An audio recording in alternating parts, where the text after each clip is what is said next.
Hoy vamos a meternos de lleno en la crónica de un sueño traicionado. El sueño de la fraternidad en Cuba, a principios del siglo XX. Exacto.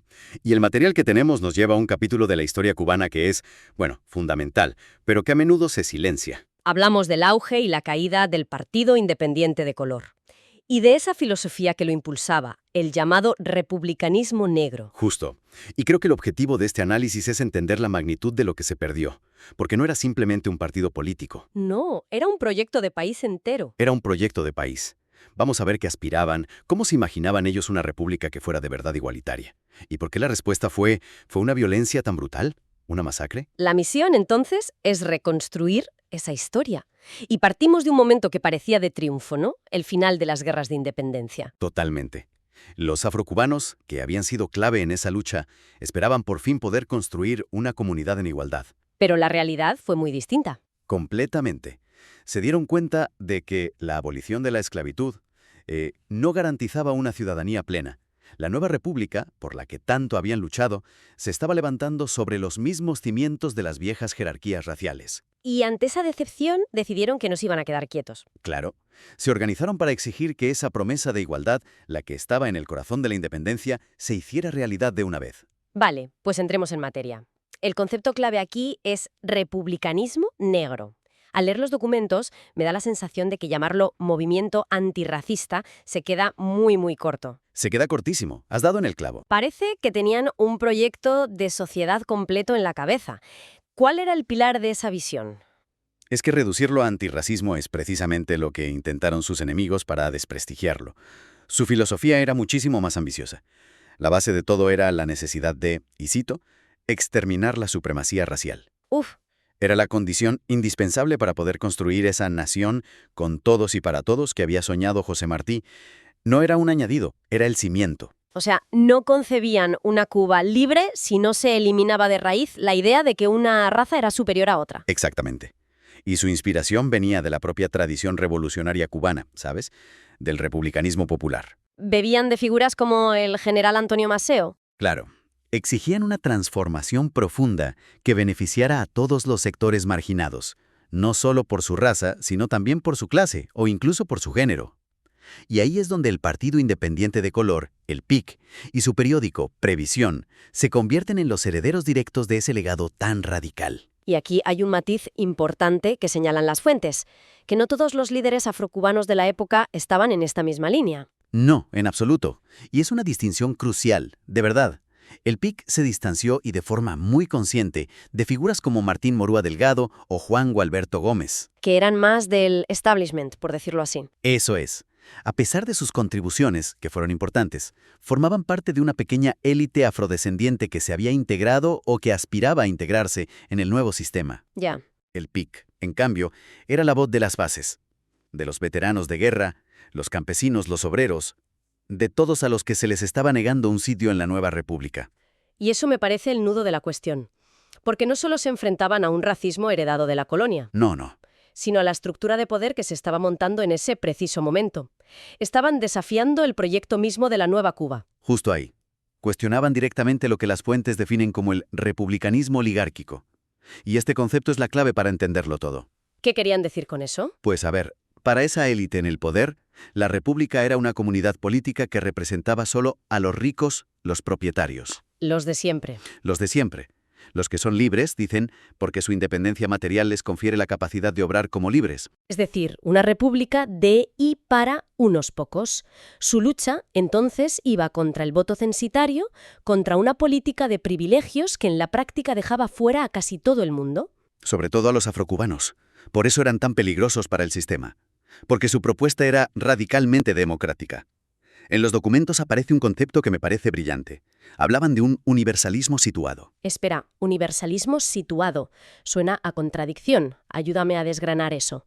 ¿Cómo consigues ser universal partiendo de una lucha tan particular como la lucha contra el racismo? Pues ahí está la genialidad. Desarrollaron lo que podríamos llamar un humanismo periférico. En lugar de caer en la trampa que les tendían las élites, que era reclamar derechos solo para los negros, lo que habría sido fácil de descalificar como un movimiento racista a la inversa. Claro, se lo habrían echado en cara enseguida. Enseguida, hicieron algo mucho más potente. ¿El qué? Reclamaron la aplicación de un principio universal de igualdad para todos, un principio que chocaba frontalmente con el racismo biológico y cultural de la época. Ah, entiendo. Su argumento era, esta república se dice democrática y universal, pero nos está excluyendo. Por lo tanto, o nos incluye a todos o su universalidad es una farsa. Es un giro brillante. Conectaron su lucha específica con una lucha mucho más grande, la de construir una nación democrática de verdad. Usaron el propio lenguaje de la Ilustración para exponer la hipocresía del sistema. Y entiendo que este florecimiento intelectual no se dio en una burbuja. Las fuentes revelan una conexión fascinante con lo que pasaba en Estados Unidos. Es una de las partes más reveladoras, sí.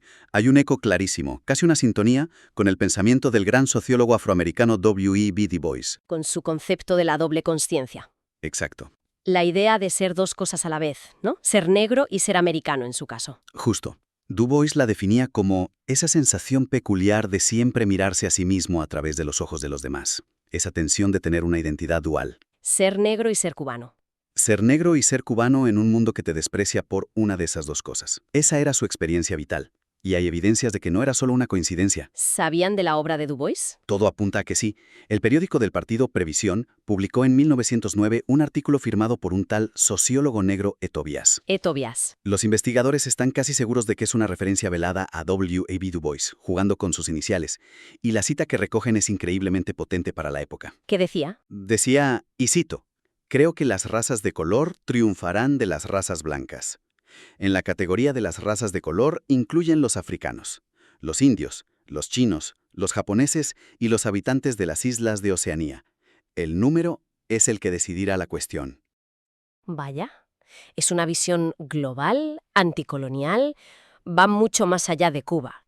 Se ven a sí mismos como parte de algo mundial. Totalmente. Y lo más increíble es que la conexión no era en una sola dirección. Ah, ¿no? No, era bidireccional. Justo después de la masacre de 1912, el activista puertorriqueño Arthur Sandburg, una figura clave del renacimiento de Harlem, Lo conozco, claro. pues escribió un artículo sobre Evaristo Estenos, el líder del PIC asesinado, y lo publicó en la revista The Crisis, la publicación fundada por el propio Du Bois. Con lo cual, la lucha del PIC tuvo un eco internacional inmediato. Y en los círculos intelectuales negros más importantes del momento. Y Schomburg daba datos que explicaban por qué el partido era una amenaza tan grande para el régimen cubano. Señalaba que en poco más de un año habían conseguido 60.000 afiliados. 60.000. Es una barbaridad. Y que el periódico Previsión tenía tanto éxito que no daban abasto para imprimir los ejemplares que la gente pedía. No era un grupúsculo, era un movimiento de masas. Hablemos de ese periódico, Previsión, porque fue el gran altavoz del movimiento y sus páginas son un testimonio brutal de la realidad que se vivía en la calle. Son demoledoras. Hay un artículo de 1909 de Gregorio Surín, el secretario del partido, titulado De Oriente, y describe la situación en Santiago de Cuba. Es una denuncia en toda regla de una política sistemática de exclusión económica. O sea que no se trata solo de racismo social, de gestos o actitudes, era un plan económico. Exacto. Surín denunciaba un desempleo masivo entre los trabajadores negros, mientras el gobierno y las empresas favorecían activamente la contratación de obreros blancos, sobre todo españoles recién llegados. Había políticas migratorias para blanquear la república, ¿lo dicen así? Tal cual. Y los detalles que da son escalofriantes. Menciona un caso en la construcción de una iglesia metodista donde todos, absolutamente todos los obreros, eran extranjeros. ¡Qué fuerte! El orden de preferencia era, primero, cubanos blancos. Si no había, extranjeros blancos. Y solo como último recurso, negros jamaicanos. ¿Y los negros cubanos? A los negros cubanos que habían luchado por esa tierra se les excluía por completo. La frase de Surín es durísima. Dice que no se les querían ni como carpintero, ni como albañil, ni peón siquiera. Es terrible. Él lo bautizó con un nombre que lo dice todo. Una estrangulación pacífica. Las familias afrodescendientes, que habían sido la espina dorsal de la independencia en esa misma región, estaban siendo despojadas de sus casas, de sus muebles, al no poder pagar los nuevos impuestos. Es que... Su predicción es sombría, casi apocalíptica. Escribe, si Dios o el diablo no se meten en este asunto, los negros cubanos vagarán por montes y llanos en busca de una cueva donde albergar a sus familiares. ¡Qué crueldad! Y Surín no se queda ahí. Con una honestidad que duele, también señala las divisiones que el propio sistema racista creaba dentro de la comunidad negra. Sí, es una de las reflexiones más tristes del texto, la verdad. Escribe, se da el triste caso que el mulato, hijo de negra con blanco, no quiere ser negro. Uf. Obeceres y deben estar malditos de Dios y del diablo, porque el que no ama a su madre es indigno. Es el retrato perfecto del odio interiorizado, de cómo un sistema opresivo consigue que los oprimidos se enfrenten entre sí. Una tragedia dentro de la tragedia.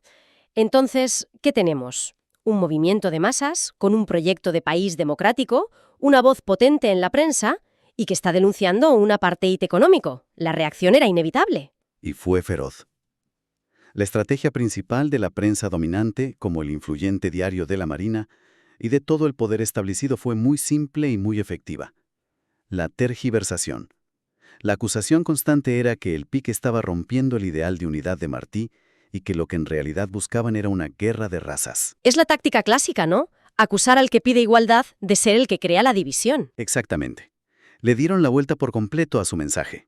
Y la respuesta a la previsión fue brillante, pero claro, luchaban contra un Goliat mediático. Argumentaban que ellos buscaban una democracia que no vea color, que no distinga razas, sino que mire hombres. Y devolvían la acusación. Con una lógica aplastante, decían, racistas.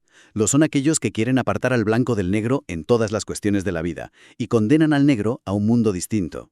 Pero la maquinaria de propaganda no se detuvo en los debates. Se volvió mucho más sucia. Mucho más. Se lanzaron campañas de desinformación muy agresivas. Por ejemplo, la prensa empezó a publicar historias acusando a los negros letrados, a los líderes del movimiento, de secuestrar niñas blancas. Vaya. El objetivo era clarísimo: crear un pánico moral, un terror social que justificara la represión y que presionara al gobierno de Estados Unidos, que tutelaba la política cubana, para que ilegalizara el partido. Y esa propaganda tuvo un objetivo mortal. Condujo directamente a la violencia. Sí. Y el caso de Concepción Ureña, una profesora blanca, es el ejemplo más trágico y más claro de cómo funcionó esta maquinaria del fango. ¿Qué pasó?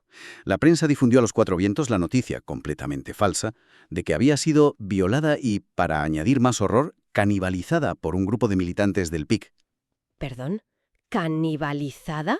Es que es increíble. No solo la agresión sexual, sino la acusación de canibalismo.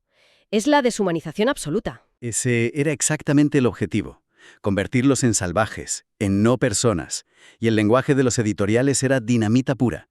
Se llamaba abiertamente a los hombres blancos y cubanos a defender su honor y el de sus familias contra los criminales y violadores negros. Madre mía. Se describía el levantamiento del PIC como un intento de destruir nuestra civilización cristiana y de europea, para convertir Cuba en una reproducción terrorífica del África ecuatorial. Uf, ese lenguaje. Reproducción terrorífica del África ecuatorial. No están argumentando, están pintando un monstruo para justificar lo que viene después. Pero lo más terrible de esta historia es lo que pasó después. Días más tarde, la propia profesora, Concepción Ureña, envió una carta a la prensa desmintiendo categóricamente la noticia. ¿Cómo? Estaba viva y no le había pasado absolutamente nada. Y me imagino la rectificación a toda página, el escándalo por la mentira. Nada. No hubo rectificaciones, la campaña no se detuvo, ya era tarde. La retórica había hecho su trabajo. Ya estaba hecho el daño. Ya se había creado el monstruo, se había deshumanizado por completo a los miembros del partido y se había fabricado el pretexto perfecto para la masacre. Esa noticia falsa fue la luz verde. Es la plantilla de casi todos los genocidios de la historia. Primero deshumanizas, creas una amenaza existencial y luego das permiso para matarla. Y todo a través de una mentira. Exacto. Esa campaña fue la que legitimó la masacre de 1912. Miles de miembros y simpatizantes del Partido Independiente de Color fueron cazados y asesinados a sangre fría. Por el ejército y por milicias privadas. Sí. Líderes como Evaristo Estenoz fueron ejecutados. Fue un genocidio en toda regla, diseñado para aniquilar no solo a unas personas, sino una idea. La conclusión, por tanto, es la crónica de una tragedia. Un movimiento que nace de las propias entrañas de la lucha por la independencia, que proponía una radicalización de la democracia, la aplicación de derechos universales para todos, y fue deliberadamente calumniado y aplastado. Se borró del mapa una visión alternativa de lo que Cuba pudo haber sido. Totalmente. Y para la reflexión final, hay un detalle en las fuentes sobre el caso de Concepción Ureña que me parece absolutamente estremecedor, por lo que revela de una sociedad. A ver. Tras desmentirse la noticia, la preocupación principal de la prensa no fue el peligro mortal de las noticias falsas, o el daño irreparable causado a la comunidad negra. No. El foco se puso en lamentar el daño causado al honor de la maestra por la divulgación de la falsa noticia. Exacto. Y esto nos deja con una pregunta inquietante que trasciende este episodio histórico y llega hasta nuestros días. ¿Qué revela sobre los valores de una sociedad el hecho de que el daño a la reputación de una persona se considere públicamente más grave que las consecuencias mortales que la mentira que causó ese daño provoca para todo un colectivo?